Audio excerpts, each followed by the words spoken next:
Hello guys, welcome to my YouTube channel. Guys, last video में हमने class 10th के जो हमारा चैप्टर इलेक्ट्रिसिटी चल रहा था उसका हमने 8 टॉपिक्स कवर किए थे। आज हमारा 9th टॉपिक का टर्न है। 9th टॉपिक था हमारा factors on which resistance depend. Resistance हमारा किस किस फैक्टर्स पर डिपेंड करता है, मतलब क्या क्या चीज़ें चेंज होनी चाहिए जिससे हमारा रेजिस्टेंस भी चेंज हो जाएगा। रेजिस्टेंस में वेरिएशन किन चीज़ों की वजह से आता है, आज हम उन फैक्टर्स को स्टडी करेंगे। गाइज, अगर आपने अभी तक मेरी वीडियो को लाइक नहीं किया है तो लाइक कर दीजिए, शेयर नहीं किया है तो शेयर करिए, सब्सक्राइब करिए। चलिए चलते हैं। Resistance of a conductor depends on its length. जो रेजिस्टेंस होता है किसी भी कंडक्टर का वो उसकी लेंथ पे डिपेंड करता है। On it's area of cross section, area of cross section पे डिपेंड करता है। On the nature of its material, और जो हमारा कंडक्टर है वो किस मटेरियल का बना है उस पर भी डिपेंड करता है। फॉर एग्जाम्पल, कोई भी कंडक्टर है, निक्रोम वायर का बना हुआ है, कॉपर वायर का बना हुआ है, मैग्नीज वायर का बना हुआ है, किसका बना हुआ है, नेचर ऑफ इट्स मटेरियल पर भी डिपेंड करता है क्या, रेजिस्टेंस ऑफ द कंडक्टर। ये काफ़ी इंपॉर्टेंट टॉपिक है, इससे एग्जाम में काफ़ी सारे क्वेश्चंस बनते हैं। ओके, तो हम आगे पढ़ते हैं। Resistance of a uniform metallic conductor is directly proportional to its length. Guys, जो रेजिस्टेंस होता है किसी भी मेटेलिक कंडक्टर का वो डायरेक्टली प्रोपोर्शनल होता है उसकी लेंथ की, एंड इन्वर्सली प्रोपोर्शनल होता है उसके एरिया ऑफ क्रॉस सेक्शन के। तो जो हमने फर्स्ट कंक्लूजन निकाला उससे हम कह सकते हैं आर डायरेक्टली प्रोपोर्शनल है एल के, यानी इक्वेशन 1, एंड हम दूसरे में कह सकते हैं आर इन्वर्सली प्रोपोर्शनल है एरिया के, so R directly proportional to 1/a। जब हम इक्वेशन 1/1 और 2 को कंबाइन करेंगे तो हमारा रिजल्ट निकलेगा R is directly proportional to L/a, या फिर हम कह सकते हैं R is equals to rho L/a। यहाँ पे जो प्रोपोर्शनैलिटी का जब मार्क हटाएंगे हम तो एक कांस्टेंट आएगा जिस कांस्टेंट को हम रो कहते हैं। गाइज, आपके सारे रजिस्टिविटी के क्वेश्चन इसी फॉर्मूले से होने वाले हैं, सारे रेजिस्टेंस के क्वेश्चन इसी फॉर्मूले से होने वाले हैं, इसलिए आप इस फॉर्मूले को अच्छे से स्टडी करें। तो हमारा मेन जो फॉर्मूला, मेन जो कंक्लूजन निकल के आया वो ये होता है R is equals to rho L/a। इस फॉर्मूले से हम रजिस्टिविटी या फिर स्पेसिफिक रेजिस्टेंस, रजिस्टिविटी और स्पेसिफिक रेजिस्टेंस एक ही बात होती है, इस फॉर्मूले से हम उसी के न्यूमेरिकल्स को सॉल्व करेंगे। सो रेजिस्टेंस हमारा 3 फैक्टर्स पर डिपेंड करता था, length of the wire, area of cross section and the nature of the material. Now जो हमारा रो था, what is rho? Rho is constant, proportionality constant था, कांस्टेंट ऑफ प्रोपोर्शनैलिटी, जिसको हम electrical resistivity of the material बोलते हैं या फिर specific resistance of a conductor बोलते हैं। गाइस, रेजिस्टिविटी और specific resistance is the same thing. Okay, resistivity और स्पेसिफिक रेजिस्टेंस हमारी सेम चीज़ होती है। फॉर एग्जांपल, जैसे भी कहीं स्पेसिफिक रेजिस्टेंस लिखाएगा तो आप लोग कंफ्यूज हो सकते हैं, बट आपको कंफ्यूज नहीं होना है क्योंकि हमारी रजिस्टिविटी ही क्या होती है, स्पेसिफिक रेजिस्टेंस। हम सारे न्यूमेरिकल्स यहाँ से जरूर सॉल्व करेंगे। तो हमारा नेक्स्ट टॉपिक आता है रजिस्टिविटी या फिर स्पेसिफिक रेजिस्टेंस। तो इस टॉपिक में हम रजिस्टिविटी और स्पेसिफिक रेजिस्टेंस के बारे में पढ़ेंगे। Resistivity is also known as specific resistance. ये मैंने आपको बता ही दिया कि रजिस्टिविटी को हम स्पेसिफिक रेजिस्टेंस भी बोलते हैं। रजिस्टिविटी होती क्या है? तो resistivity of a substance is numerically equals to the resistance of the rod of that substance which is 1 metre in length and 1 square metre in cross section. अभी हमने एक फॉर्मूला पढ़ा था R is equals to rho L/a। उस फॉर्मूले में अगर हम L की वैल्यू लगाएंगे 1 मीटर यानी इन लेंथ और एरिया की वैल्यू लगाएंगे 1 स्क्वायर मीटर, तो हमारी जो रजिस्टिविटी की वैल्यू होगी वो हमारे रेजिस्टेंस के इक्वल हो जाएगी। रजिस्टिविटी की SI यूनिट क्या होती है? रजिस्टिविटी की SI यूनिट होती है ओम मीटर। ओम मीटर को हम ओम मीटर भी लिख सकते हैं, चाहे ओम के सिंबल से रिप्रेजेंट करके ओम मीटर भी लिख सकते हैं। तो आई होप अब तक आपको रेजिस्टेंस और रजिस्टिविटी क्लियर हो गया होगा। Metal and alloys have very low resistivity in the range of 10⁻⁸ to 10⁻⁶ ohm metre. जो मेटल्स और एलॉयज होते हैं इनकी रजिस्टिविटी काफ़ी कम होती है, इसलिए ये हमारे गुड कंडक्टर्स ऑफ इलेक्ट्रिसिटी होते हैं। गुड कंडक्टर्स ऑफ इलेक्ट्रिसिटी होने के लिए हमारी रजिस्टिविटी की वैल्यू काफ़ी लो होनी चाहिए। जितनी लो वैल्यू होगी हमारी रजिस्टिविटी की उतना ही वो गुड कंडक्टर होगा। जो इंसुलेटर्स होते थे, रबर, ग्लास, एबोनाइट रॉड, इनकी तरह उनकी रजिस्टिविटी काफ़ी हाई होती है। आप ऑर्डर देख सकते हैं 1012 टू 1017 ओम मीटर। तो एक अच्छे गुड कंडक्टर ऑफ इलेक्ट्रिसिटी के लिए हमारी रजिस्टिविटी की वैल्यू कैसी होनी चाहिए? लो होनी चाहिए, जो कि किसकी होती है? मेटल एंड एलॉयज़ की। मेटल एंड एलॉयज़ की वैल्यू काफ़ी लो होती है रजिस्टिविटी के लिए। ओके, आप इसका ऑर्डर देख सकते हैं 10 की पावर -8 टू 10 की पावर -6, ये काफ़ी स्मॉल ऑर्डर है। तो गाइज इसमें आपको एक चीज़ और रिमेंबर रखनी है कि जो हमारा रेजिस्टेंस होता है और जो रजिस्टिविटी होती है, both the resistance and resistivity of a material very with temperature. दोनों ही किससे वेरी करते हैं? टेम्परेचर से। अगर आपके पास कॉन्सेप्चुअल क्वेश्चन आता है कि टेम्परेचर इंक्रीज करने से रेजिस्टेंस से रजिस्टिविटी अफेक्ट होगी, तो यस होती है। Now next few conceptual questions are copper and aluminium wire use for transmission of electricity because both the metals have very low resistivities. Guys question आता है copper और एल्यूमिनियम वायर्स को हम transmission of electricity के लिए use क्यों करते हैं? उसका सबसे इंपॉर्टेंट रीज़न है क्योंकि इन दोनों मेटल्स की रजिस्टिविटीज़ की वैल्यू काफ़ी लो होती हैं। अभी मैंने आपको लास्ट लेक्चर में बताया था कि जो रजिस्टिविटी होती है उसकी वैल्यू जितनी लो होगी उतना ही वो अच्छा गुड कंडक्टर ऑफ इलेक्ट्रिसिटी होगा। तो हम जानते हैं copper and aluminium wires good conductor of electricity हैं, इस वजह से इनकी रजिस्टिविटी की वैल्यू कैसी होती है? लो। नेक्स्ट नोट है resistivity of alloys are much more higher than those of pure metals. जो एलॉयज की रजिस्टिविटी होती है वो प्योर मेटल से काफ़ी ज़्यादा होती है। ओके, ये भी आपको पूछ सकता है कि एलॉयज की ज़्यादा होती है या फिर प्योर मेटल की ज़्यादा होती है। गाइज अगर आपको मेरी वीडियो पसंद आ रही है तो इसे लाइक करें, शेयर करें, सब्सक्राइब करें। अगर आपने अब तक मेरे चैनल को सब्सक्राइब नहीं किया तो ज़रूर सब्सक्राइब कर लें, जिससे आपके पास लेटेस्ट वीडियो तुरंत आ जाए।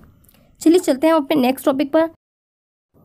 तो हमारा नेक्स्ट टॉपिक है combination of resistances in series and parallel. Guys exam point of view से बहुत इंपॉर्टेंट सेक्शन है, ये हमारा न्यूमेरिकल सेक्शन होता है। इसमें हमको काफ़ी सारे इंपॉर्टेंट क्वेश्चंस करने होते हैं सीरीज़ और पैरेलल के। जब हम रजिस्टर्स को सीरीज़ में लगाते हैं या रजिस्टर्स को हम पैरेलल में लगाते हैं, उसी को हम बोलते हैं combination of resistances in series and parallel. There are 2 methods of joining the resistance together. आपस में दोनों रेजिस्टेंस को जोड़ने के लिए हमारे पास 2 मेथड होते हैं। कि जो आपको फिगर दिया हुआ है इसमें 3 रजिस्टर्स हैं हमारे पास, या 3 रेजिस्टेंसेज हैं हमारे पास, R1, R2 and R3 are joined end to end. जब हमारे रजिस्टर्स या फिर resistance end to end join किए जाते हैं तो ऐसे रजिस्टर्स को हम क्या बोलते हैं? They are connected in series. मतलब ये किस में कनेक्ट किए गए हैं? सीरीज में। आप इस डायग्राम में देख सकते हैं हमारी जो बैटरी है उससे करंट फ्लो रहा है। मैंने आपको डायरेक्शन ऑफ करंट भी बताई थी, जो कैसी होती है? Positive terminal to negative terminal. इसमें हमारे 3 रजिस्टेंसेज लगे हुए हैं और तीनों रजिस्टेंस के साथ में एक वोल्ट मीटर लगा हुआ है। आप इसमें देख सकते हैं कि वोल्ट मीटर हमारा किस में लगा हुआ है? वोल्ट मीटर हमारा पैरेलल में कनेक्ट है, because volt meter is always connected in parallel, क्योंकि वोल्ट मीटर हमेशा पैरेलल में ही कनेक्ट होता है। और जो एमीटर है, एमीटर हमारा कैसा लगा है? एमीटर हमारा सीरीज में लगा है। एमीटर ऑलवेज सीरीज में कनेक्ट होता है। नेक्स्ट फिगर में आप देखेंगे कि जो हमारे 3 रजिस्टर्स हैं एक्स और वाई इनका रिजल्टेंट रजिस्टेंस हमको बताएगा। इसमें हमने तीनों रजिस्टर्स को पैरेलल में लगाया है। उसमें हमने एंड टू एंड ज्वाइन किए थे, बट इसमें हमने इनको पैरेलल में लगाया है। तो इसमें भी हमारी एक बैटरी है, एक प्लग की है, एक एमीटर है। बैटरी में से करंट चल रही है, आई करंट फ्लो कर रही है। करंट की डायरेक्शन इसमें भी पॉजिटिव टू नेगेटिव होती है। करंट की direction always positive terminal to negative terminal होती है, बट जो डायरेक्शन ऑफ इलेक्ट्रॉन्स होती है वो अपोजिट होती है, that is negative terminal to positive terminal. So guys series और पैरेलल के केसेस आपके लिए काफ़ी इंपॉर्टेंट होने वाले हैं। इनको आप अच्छे से इनका डायग्राम देख लें, इनको अच्छे से अपने माइंड में बैठा लें कि काफ़ी इंपॉर्टेंट टॉपिक है। अगर आपको ये नहीं समझ में आएंगे तो आप इस चैप्टर में कुछ नहीं कर सकते, क्योंकि सारा चैप्टर इसी टॉपिक्स पर बेस्ड है। ये काफ़ी इंपॉर्टेंट सेक्शन है, इसमें काफ़ी सारे न्यूमेरिकल्स आते हैं, तो आप वीडियो को कंटिन्यूअसली देखें विदाउट स्किपिंग। नाउ चलते हैं आगे हम देखेंगे कि जो हमारे रेजिस्टेंसेज होंगे डिफरेंट, जैसे फॉर एग्जांपल सीरीज़ के रेजिस्टेंसेज, पैरेलल के रेजिस्टेंसेज, दोनों के कंबाइंड, सीरीज़ के भी एंड पैरेलल के भी, उनको हम कैसे सॉल्व करेंगे। तो चलिए पहले हम आते हैं रेजिस्टेंस इन सीरीज़ पर, या resistors in series. Guys resistor और resistance is a same thing. आपको पता होना चाहिए जो सीरीज सर्किट होते हैं, सीरीज सर्किट में करंट सेम रहती है। हमने देखे थे सीरीज में एंड टू एंड ज्वाइंट हो रहे थे। कैसे ज्वाइंट होते हैं? End to end. End to end मतलब जब हमारी बैटरी से करंट निकल रही थी तो वो करंट हमारी डिवाइड नहीं हो रही थी, तीनों रजिस्टर में इक्वल करंट फ्लो कर रही थी। इसलिए हमारे सीरीज सर्किट में करंट कैसे रहता है? सेम रहता है। और जो पोटेंशियल डिफरेंस होता है पर्टिकुलर अलग अलग सेपरेटली रजिस्टर्स पर पोटेंशियल का सम। फॉर एग्जांपल फर्स्ट रजिस्टर्स पे आपका पोटेंशियल है V1, सेकंड पर है V2, थर्ड पर है V3। तो आपका जो रिजल्टेंट पोटेंशियल डिफरेंस होगा कितना होगा, या जो combined resistance, combination of resistance का जो पोटेंशियल डिफरेंस होगा वो कितना होगा, V is equals to V1 plus V2 plus V3। हमने इस इक्वेशन को 1 मार्क किया है। गाइज रिमेंबर रखिएगा, ये क्वेश्चन आपके एग्जाम में भी पूछा जा सकता है या फिर आपको न्यूमेरिकल सॉल्व करने में भी हेल्प होगी कि सीरीज सर्किट में ऑलवेज करंट हमारा सेम रहता है। Okay, now in the electric circuit let I be the current flowing through the circuit. किसी भी इलेक्ट्रिक सर्किट में मानिए, गैस कीजिए, आई करंट फ्लो कर रही है। ओके, तो ये पॉसिबल है कि हम इनको सीरीज में जब ज्वाइन करेंगे तो हमारा जो इक्विवेलेंट रजिस्टर होगा, जब उसमें ओम्स लॉ अप्लाई करेंगे, जब हम फर्स्ट वाले के लिए जो हमारा मेन पोटेंशियल डिफरेंस है, जो हमारा इक्विवेलेंट पोटेंशियल डिफरेंस है, वो क्या होगा, V equals to I R, जहाँ पर V हमारा सिंगल जो बैटरी हमको दी होगी नीचे उसका वोल्टेज होगा। ओके, और I हमारा पूरा करंट होगा। इसमें करंट सेम रहता है, इसमें करंट की वैल्यू हमारी कहीं भी चेंज नहीं होगी। और रेजिस्टेंस R, ध्यान से देख लीजिए, यहाँ पर R कोई पर्टिकुलर एक रेजिस्टेंस का नहीं है, ये पूरे रेजिस्टेंस का है, ये हमारे तीनों रेजिस्टेंस के कॉम्बिनेशन का है। ओके, तो हमने इसमें ओम्स लॉ अप्लाई किया, V is equals to I R. इसके बाद हम सेपरेटली एक एक करके तीनों रेजिस्टेंसेज में ओम्स लॉ को अप्लाई करेंगे। तीनों रेजिस्टेंस में ओम्स लॉ को अप्लाई करने पर V1 की वैल्यू हो जाएगी IR1, V2 की वैल्यू हो जाएगी IR2 एंड V3 की वैल्यू हो जाएगी IR3। ओके, फर्स्ट इक्वेशन थी हमारी V equals to V1 plus V2 plus V3। हमने फर्स्ट इक्वेशन में ये सारी वैल्यूज पुट करी, IR equals to IR1, IR2 plus IR3। हमने इस साइड हमारा I है, हमने RHS में से हमने I कॉमन लिया, तो हमारा LHS का I और RHS का I कैंसिल आउट हो जाएगा, तो हमको रिजल्ट क्या मिल जाएगा, RS। S का मतलब यहाँ पे सीरीज को डिनोट कर रहा है। ओके, तो R सीरीज में कितना हो जाएगा, यानी combination of resistances in series कितना हो जाएगा, R1 plus R2 plus R3। We can conclude that when several resistors are joint in series. तो हमने यहाँ से क्या कंक्लूजन निकाला, जब भी हम सेवरल रजिस्टर्स को सीरीज में ज्वाइन करते हैं तो जो रेजिस्टेंस ऑफ कॉम्बिनेशन होता है इक्वल होता है उसके सम के इंडिविजुअल रेजिस्टेंस की। ओके, जो इंडिविजुअल रेजिस्टेंसेस का जो सम होता है उनके इक्वल होता है। इसमें इंडिविजुअल रेजिस्टेंसेस क्या कहते हैं, R1, R2, R3।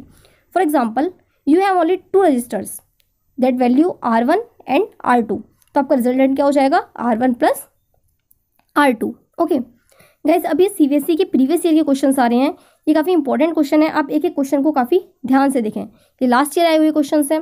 So now first question is, how much current will an electric bulb draw from a 220 volt source if the resistance of the bulb filament is 1200 ओम। यदि हमारा resistance कितना दे रखा है, 1200 ओम दे रखा है। ओके, और वोल्टेज की value हमारी दे रखी है 220 वोल्ट। ठीक, तो हमको क्या निकालना है, करंट निकालना है। हमने ओम्स लॉ वाला फॉर्मूला पढ़ा था, V is equals to I R, उसमें आप I निकालना है, आपको V की वैल्यू दी हुई है, आपको R की वैल्यू दी हुई है। आप इस क्वेश्चन को इजीली सॉल्व कर सकते हैं by putting their values. How much current will an electric heater coil draw from a 220 volt source if the resistance of the coil is 100 ohm. Guys, पहले रेजिस्टेंस 1200 ओम था, अब उसने resistance की value change करके 100 ओम कर दी है, तो हम 1200 ओम की जगह पे 100 ओम का यूज़ करके निकाल सकते हैं। Now next question is, a wire of resistivity P is stretched to double its length, what is its new resistivity. Guys, मैंने आपको बताया था रेजिस्टिविटी किसी पे डिपेंड नहीं करती है, resistivity is depend only on temperature, so resistivity remains constant. Resistivity की वैल्यू हमारी कॉन्स्टेंट रहेगी, तो इट रिमेन्स सेम या constant because resistivity depends on nature of the material. Nature पे डिपेंड करती है या फिर हमारा टेम्परेचर पे डिपेंड करती है। ओके, नेक्स्ट क्वेश्चन है, an electric lamp whose resistance is 20 ohm and a conductor 4 ohm, resistances are connected to a 6 volt battery. Guys, इस क्वेश्चन को अच्छे से समझ लीजिए क्योंकि ये क्वेश्चन हमारा सीरीज का होने वाला है और ये काफ़ी इंपॉर्टेंट क्वेश्चन भी है। तो total resistance of a circuit हमको कैलकुलेट करना है और टोटल करंट कैलकुलेट करनी है और पोटेंशियल डिफरेंस कैलकुलेट करना है इलेक्ट्रिक लैम्प और इलेक्ट्रिक कंडक्टर के अलाउंग। गाइस, हमको 2 रेजिस्टेंसेस दे रखे हैं, एक 20 ओम है, एक हमारा 4 ओम है, सीरीज़ में कनेक्ट किया गया है इन दोनों को।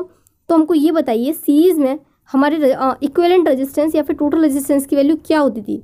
उसमें टोटल रेजिस्टेंस की वैल्यू होती थी R is equals to R1 plus R2। अब इसमें 2 ही रेजिस्टेंस है इसलिए हम R2 तक का यूज़ करेंगे, नहीं तो हमें आगे भी यूज़ करना होता। ओके, तो R सीरीज़ हमने निकाला तो 20 + 4 इक्वल्स टू 24 ओम, तो हमारा रिजल्टेंट रेजिस्टेंस कितना निकल के आ गया 24 ओम। नाउ नेक्स्ट क्वेश्चन इसमें पूछा है, the current flowing through the circuit, current कितना फ्लो कर रहा है, हमको पता है V is equals to I R. हमको वोल्टेज की वैल्यू दे रखी है, रिजल्टेंट रेजिस्टेंस या फिर इक्विवेलेंट रेजिस्टेंस या फिर टोटल रेजिस्टेंस हम निकाल के चुके हैं 24 ओम। हमको रेजिस्टेंस की वैल्यू हमारे पास 24 ओम है और वोल्टेज की वैल्यू हमारे पास 6 वोल्ट है। Then I is equals to हम जानते हैं V upon R, R S यहाँ पे सीरीज के इक्विवेलेंट रेजिस्टेंस को डिनोट कर रहा है। ओके, ये ओम्स लॉ ही है, V equals to I R. So हमने यहाँ पे करंट की वैल्यू फाइंड करने के लिए हमने यहाँ पे वोल्टेज की वैल्यू लगाई और सीरीज के इक्विवेलेंट रेजिस्टेंस की वैल्यू लगाई, यानी 6/24। जब आप इसका डिवाइड लगाएंगे तो आपकी वैल्यू आएगी 0.25 एम्पियर। नाउ सी पार्ट है इसका, the potential difference across the electric lamp and the electric conductor. देखिए इलेक्ट्रिक लैम्प के अक्रॉस हमारा रेजिस्टेंस कितना था 20 ओम, तो हम यहाँ पे 20 ओम यूज़ करेंगे V equals to I R में। सेम उसी तरीके से आप नेक्स्ट भी कर सकते हैं। नेक्स्ट क्वेश्चन गाइस, ये लास्ट वीडियो में भी ये क्वेश्चन था बट मैंने बोला था आपको इस वाली वीडियो में समझाया जाएगा क्योंकि इस टॉपिक का क्वेश्चन था। If the resistance of a wire is 4 times the resistance of the wire V, एक वायर का रेजिस्टेंस दूसरे वायर के 4 टाइम्स है, तो रेशियो बताना है हमको क्रॉस सेक्शनल एरियाज का और रेशियो बताना है उसकी रेडियस का। किसकी रेडियस का, वायर की रेडियस का। Okay, so now we know that R is equals to rho L upon A। तो पहले दोनों वायर के लिए हम रेजिस्टेंस की वैल्यू लिखेंगे R1 एंड R2, उसके बाद में हम R2 और R1 की वैल्यू लिखने के बाद में A1 और A2 लगाएंगे, दोनों का डिवाइड लगाएंगे तो R2 अपॉन R1 का रेशियो क्या आ जाएगा A1 upon A2। According to question 4 times था इसलिए हम पाई R1 स्क्वायर R2 स्क्वायर लगा के रेडियस की वैल्यू निकाल सकते हैं। ओके, तो अब चलते हैं हमारे नेक्स्ट क्वेश्चन पर। रेजिस्टेंस ऑफ अ वायर दे रखा है हमको 1 मीटर लेंथ का दे रखा है कितना 26 ओम। ओके, पर्टिकुलर टेम्परेचर दे रखा है 20 डिग्री सेल्सियस। डायमीटर दे रखा है किसी भी वायर का 0.3 मिलीमीटर। हमसे रजिस्टिविटी पूछी है। ओके, तो रजिस्टिविटी का फॉर्मूला अभी हमने देखा था R is equals to rho L upon A होता है। ओके, तो रो का फॉर्मूला क्या निकल के आएगा RA अपॉन L। ओके, ये हमको पता है ये क्या होता है पाई D स्क्वायर। ओके ना, पाई D स्क्वायर। अब D यहाँ पे मिलीमीटर में है, मिलीमीटर से इसको हमको मीटर में चेंज करना होगा, तो मीटर में चेंज करने के लिए मिलीमीटर से हम 10⁻³ का मल्टीप्लाई करते हैं। तो 0.3 में जब हम 10⁻³ का मल्टीप्लाई करेंगे तो 3 × 10⁻⁴ मीटर आंसर हो जाएगा। ओके, तो लेंथ 1 मीटर की थी तो हम वैल्यू पुट करेंगे rho equals to RA upon L में, तो वैल्यू पुट करने पर हमारा आंसर आ जाएगा। Now next question is a battery of 9 volt is connected in series. 9 volt की बैटरी कनेक्ट की गई है 5 रेजिस्टेंसेस के साथ में 0.3, 0.4, 0.2, 0.5 एंड 12 ओम के साथ में। ओके, करंट पूछा है कि 12 ओम के अक्रॉस कितना करंट फ्लो करेगा। करंट हमारा सीरीज में सिंगल करंट होता है, सेम करंट होता है, इसलिए हम किसी पे भी करंट फाइंड कर लें वही करंट रहेगा। तो सबसे पहले आप इसका रिजल्टेंट रेजिस्टेंस निकालिए, टोटल रेजिस्टेंस निकालिए, पांचों रेजिस्टेंस को प्लस कर दीजिए। हमारा जो रिजल्टेंट रेजिस्टेंस है, जो टोटल रेजिस्टेंस है वो आएगा 13.4 ओम।